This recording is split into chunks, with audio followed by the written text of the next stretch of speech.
रंग बिरंगे चित्रों से आमंत्रित करते हुए से प्रतीत होते हैं। फ्लाईओवर के नीचे से जाते समय इलाहाबाद हाई कोर्ट की कुछ नवनिर्मित इमारतें दिखाई पड़ती हैं। जैसे ही चौराहे से आप सिविल लाइन की तरफ मुड़ते हैं, वैसे ही सुरक्षा व्यवस्था की दृढ़ता आपको प्रभावित करती है। इलाहाबाद हाई कोर्ट का मुख्य स्मारक देखकर आपके भीतर रोमांच पैदा होता है। उत्तर प्रदेश राज्य के सभी महत्वपूर्ण न्यायिक फैसले यहीं से लिए जाते हैं। इसकी एक बेंच लखनऊ हाई कोर्ट में भी मौजूद है। ब्रिटिश सरकार द्वारा 1866 में सबसे पहले इसे आगरा में स्थापित किया गया था, लेकिन कुछ महीनों बाद प्रयागराज में स्थानांतरित कर दिया गया। कुछ आगे जाकर हनुमान मंदिर चौराहे से ही ऑल सेंट कैथेड्रल नामक भव्य विशाल गिरजाघर दिखाई देता है, जिसे आम लोग पत्थर का गिरजा या गिरजा पत्थर के नाम से बुलाते हैं। British architect sir William Emerson ने 1871 में इसे डिजाइन किया था। इन्होंने ही कोलकाता में स्थित विक्टोरिया मेमोरियल का प्रारूप भी बनाया था। इसकी स्थापना विलियम म्यूर एवं उनकी पत्नी एलिजाबेथ हंटली वीम्स द्वारा करवाया गया था। 240 फीट लंबे, 56 फीट चौड़े और लगभग 103 फीट ऊंचे गिरजाघर में 400 लोग एक साथ प्रार्थना कर सकते हैं।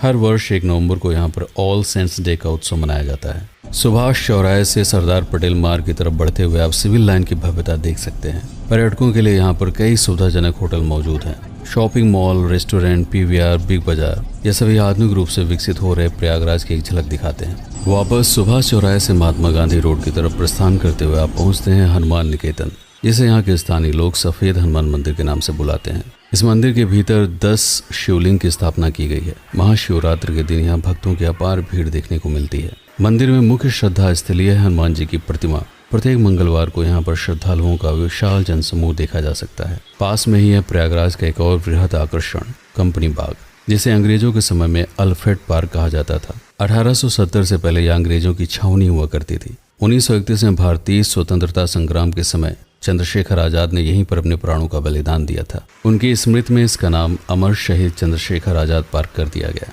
जहां पर उन्होंने पिस्तल की आखिरी गोली से अपना अंत किया था, वहीं पर उनका शहीद स्मारक स्थापित किया गया है। 1906 में जेम्स डिक्स ने रानी विक्टोरिया की विशाल प्रतिमा इटालियन लाइमस्टोन से बनवाया था, जिसे विक्टोरिया मेमोरियल कहा जाता है। वह स्मारक आज भी संरक्षित है, लेकिन उसमें से रानी विक्टोरिया की प्रतिमा को हटा दिया गया है। 1864 में कंपनी बाग के भीतर इलाहाबाद सार्वजनिक पुस्तकालय की स्थापना की गई, जिसे थ्रोन हिल स्मारक के रूप में भी जाना जाता है। यह उत्तर प्रदेश राज्य का सबसे विशाल पुस्तकालय भी है, जिसमें 1,25,000 से भी अधिक पुस्तकें संग्रहित हैं। ब्रिटिश भारत के समय जब इलाहाबाद राजधानी हुआ करता था, तब इस स्मारक को विधानसभा भवन के रूप में भी प्रयोग किया जाता था। 1921 में सांस्कृतिक मंत्रालय द्वारा राष्ट्रीय स्तर पर इलाहाबाद संग्रहालय की स्थापना की गई। पुरातत्ववेत्ताओं, इतिहासकारों एवं शिक्षाविदों के व्यापक अनुसंधान के लिए यहाँ पर 14,000 ईस्वी पूर्व से 2,000 ईस्वी पूर्व तक की प्राचीन वस्तुएं, पत्थर एवं चित्र आदि संग्रहित किए गए हैं। यह भारत का पहला ऐसा संग्रहालय है जो पूर्ण रूप से सूर्य ऊर्जा पर संचालित है।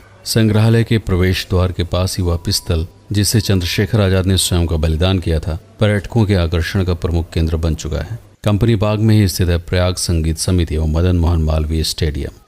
चैनल को सब्सक्राइब करने के बाद घंटे को दबाना ना भूलें, ताकि भविष्य का हर एक वीडियो आप सरलता से देख पाएं। हाथीपार चौराहे से थ्रोन हिल रोड पर आगे बढ़ते हुए कुछ ही समय में आप पहुंच जाते हैं प्रयागराज के सबसे विशाल चतुर्पथ पर बालसन चौराहा, जहां पर मौजूद है भारद्वाज पार्क। भारद्वाज पार्क से फैजाबाद वाली रोड पर कुछ ही दूरी पर स्थित है आनंद भवन संग्रहालय।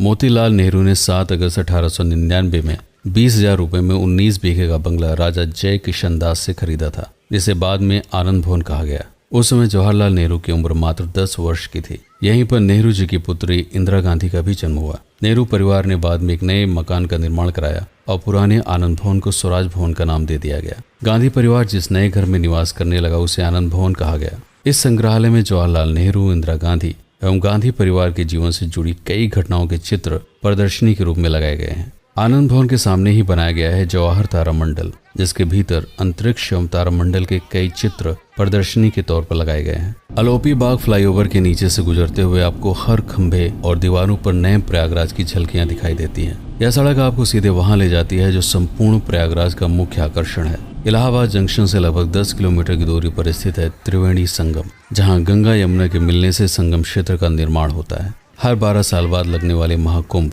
एवं 6 सालों पर आयोजित अर्ध कुंभ को देखने के लिए सिर्फ भारत ही नहीं बल्कि विदेशों से भी लोग यहाँ पर आते हैं। संगम क्षेत्र पर खड़े होकर आप गंगा की तरफ लगभग 1 किलोमीटर लंबा पुल देखते हैं। यह प्रयागराज को झूसी से जोड़ता है, जिसे झूसी पुल या शास्त्री ब्रिज कहा जाता है। दूसरी तरफ यमुना नदी के छोर पर आधुनिक शैली में बना हुआ जो प्रलंबन सेतु यानी झूला पुल आपको दिखाई पड़ता है, उसे नया यमुना पुल, नैनी ब्रिज या श्यामा प्रसाद मुखर्जी सेतु के नाम से जाना जाता है। संगम क्षेत्र के दूसरी तरफ स्थित है अरेल घाट। यहाँ स्नान, हवन, पूजन आदि के लिए पक्के घाट एवं हवनशाला का निर्माण किया गया है। संगम क्षेत्र से थोड़ा पहले ही स्थित है बड़े हनुमान जी का प्रसिद्ध मंदिर। यह इकलौता ऐसा मंदिर है जहाँ हनुमान जी की लेटी हुई प्रतिमा श्रद्धालुओं के आकर्षण का प्रमुख केंद्र है। यहीं से आपको अकबर के किले की विशाल दीवार नजर आती है, जिसका विस्तार यमुना नदी के किनारे तक दिखाई पड़ता है। इस किले के अंदर अक्षयवट नामक सैकड़ों वर्ष पुराना वृक्ष मौजूद है। पौराणिक कथा के अनुसार यह वृक्ष उस समय भी अस्तित्व में था जब भगवान